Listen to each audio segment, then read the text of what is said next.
The professional standards for teaching and leadership are intended to help us enjoy the challenge of becoming the best we can be. They focus on 5 key standards: pedagogy, which is paramount, innovation, collaboration and professional learning, and then leadership, where we all take responsibility either for ourselves or for others.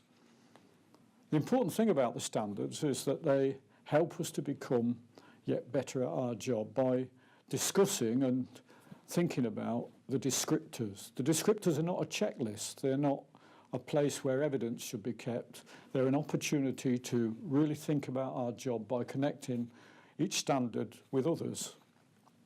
The professional standards are intended to make the job intriguing and interesting and help us to grow.